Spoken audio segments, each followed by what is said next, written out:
This would be an important video if you're training a dog to do retrieves, hold, drop. If you got a hunting dog, a service dog, a physical assist dog, and you want them to be good at retrieving. One of the ways that we increase the drive to get the object, you know, they're not really into it, is like, at first, they get really into it, is by using an e-collar. And his working level is 2 on a mini Educator. A human can't even feel that. But the dogs can sense it lower. They're different than us. They're totally different. So, this is gonna not make sense really to a lot of people, but trust me, this is how it's done. We teach the dog to turn off the collar, okay? And we teach the dog to turn off the collar by giving a command, turning on the collar when we say the command word, like sit. When I say sit, I turn the collar on, meaning I'll tap it, tap, tap, tap, so it's going on and off real quick, and then when the dog's ass hits the ground, I stop tapping. That will teach your dog to sit and sit quicker. So you understand that. So that's how that's one of the ways we teach the dog to turn off the collar. You could also have the dog at a distance. You could call the dog, and it could be on a long line. You have it at a distance, it's not paying attention to you. You say the dog's name, and you say here or heel. And when you say the command word, the collar comes on, you start tapping it. As soon as the dog turns and its head is coming towards you, you would stop tapping. That's teaching the dog to turn off the collar. So we could do this with retrieving too, and the object. We have it as low as, you know, we have it low. He's on 2. I sort of use really, really low stimulation with dogs. It seems much more effective. Some dogs you do have to go higher with, some of these hunting dogs, but for the most part, you can use these things and they can sense it at 1 or 2. Like if the dogs, what would be a situation? In times of excitement, you might amp up the collar a little bit. And with a hunting dog, you might amp it up more. Okay? I hope that makes sense. So, with the object and training the dog to, you know, we want the dog to go for the object, we can condition this in using an e-collar. And I have it set on 1 right now. So, if I'm holding the object, right, like say I have the object in my hand, I can do it something like this, and then I will press the button down by saying hold. As soon as the dog puts the object in the mouth, I let up on the button. The dog is compliant. It teaches the dog to go for the object. You see what I'm saying?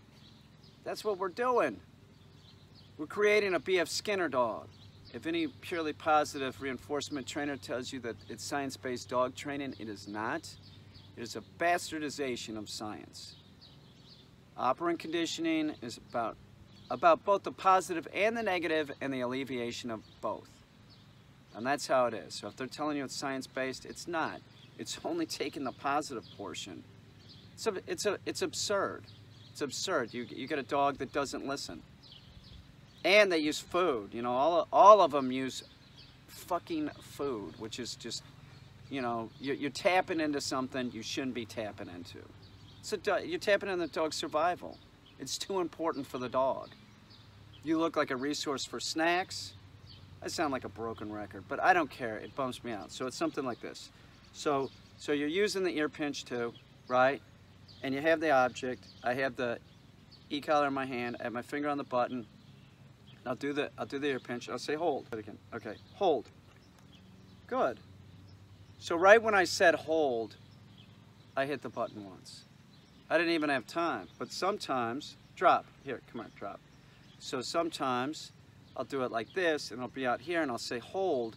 And as I'm taking the object over to the dog's mouth, I'll purposely have it at a distance, right? So I can get tap, tap, tap in. Okay, so it'll be something like this. Pharaoh, hold. No, hold. I'm telling you, you know. Are you trying to train a retriever? Yeah, you want a waterfowl dog? You're having trouble, call me. Drop. No, drop. That's where my background is, if anybody's wondering. You know, it's hunting dogs, waterfowl dogs. Now, I don't care. I really don't care anymore.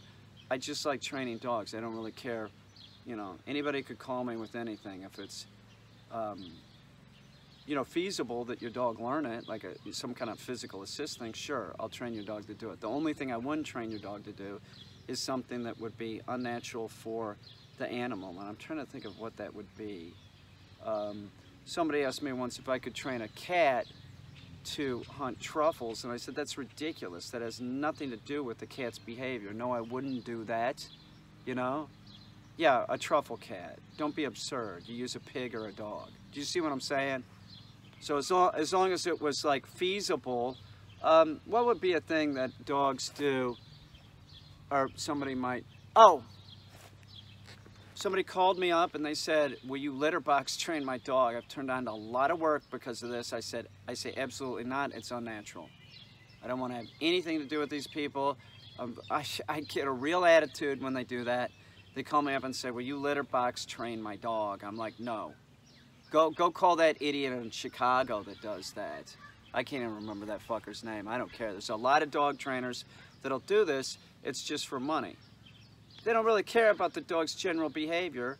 They'll train it to do something unnatural, you know, like going to the bathroom in a litter box for the lazy ass owner. I don't care. Listen. I don't care if you live in a skyscraper and you're 30 floors up. I have plenty of clients that live like that. Get your ass up if your dog needs to go to the fucking bathroom. And I'll tell you something else. You people that do this with the wee-wee pads and the fucking litter boxes and shit, and then your dog starts pissing and shitting all over the house, and then you get rid of it.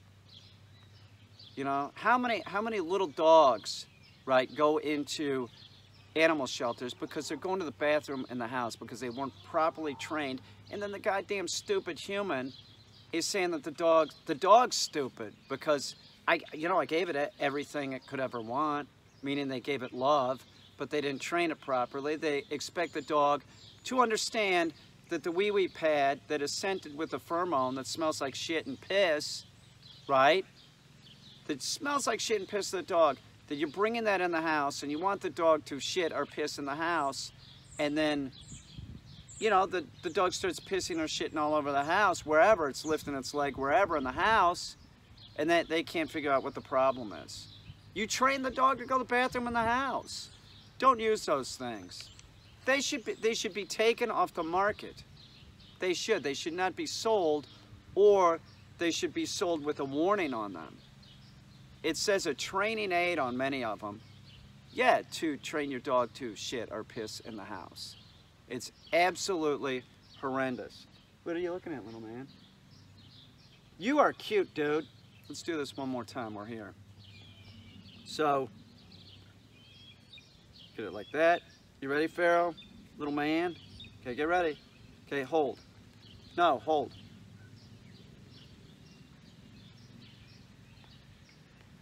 Drop. Let's do it again. Hang on. Do it again. Okay, hold. No, hold. It's good. Okay, that's it. If you're gonna do that, drop. Do it a couple times. You know, that's it. Maybe you do a session where you do it a couple times, and maybe the next day you do it a couple times. It starts, you know, building up in the dog.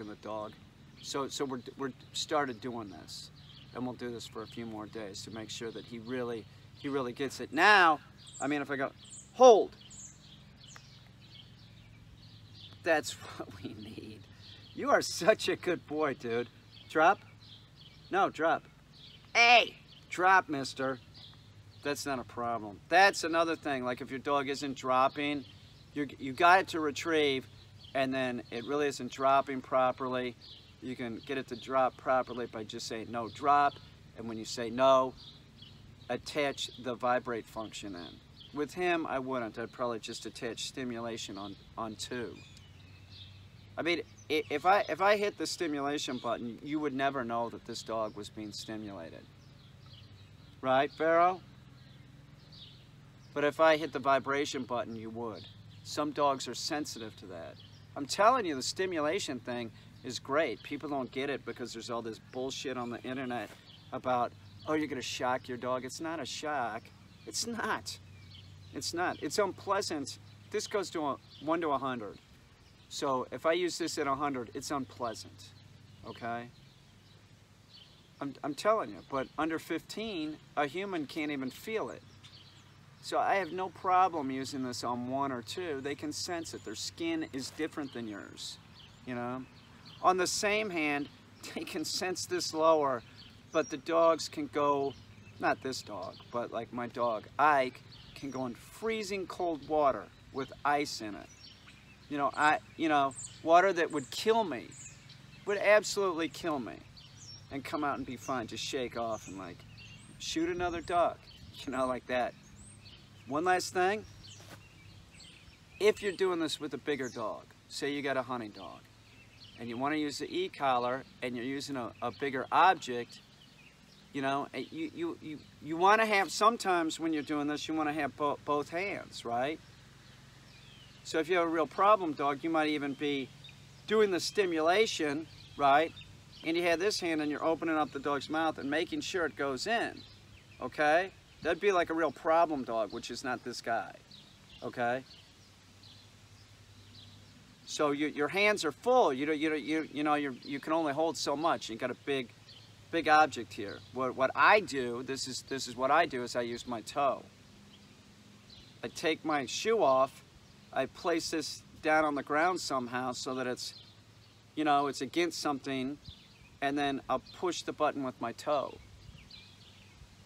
All right? He's awesome. Yes, he's great. I'm so happy this guy is picking up objects now. His mom's gonna be able to work with him. His mom's awesome. She gets it. She most of the people that contact me are very smart. They love their dog. They just weren't given the right information. This is Pharaoh's owner. She was being given bullshit information. It's a problem. We have an army of fucking people out here calling themselves dog trainers, and they're incompetent. They're incompetent. They want money, and they, how many times do I hear somebody, oh, you're a dog trainer? That must be a fun job. It's a job.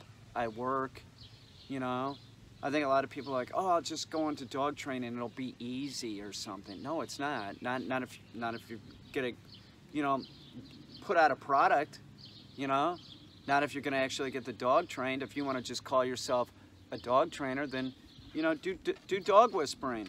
Say you're a dog whisperer. They're the positive reinforcement trainers. It doesn't matter what the dog does. Do you understand? Positive reinforcement training, they're just like, well, the dog doesn't want to do it.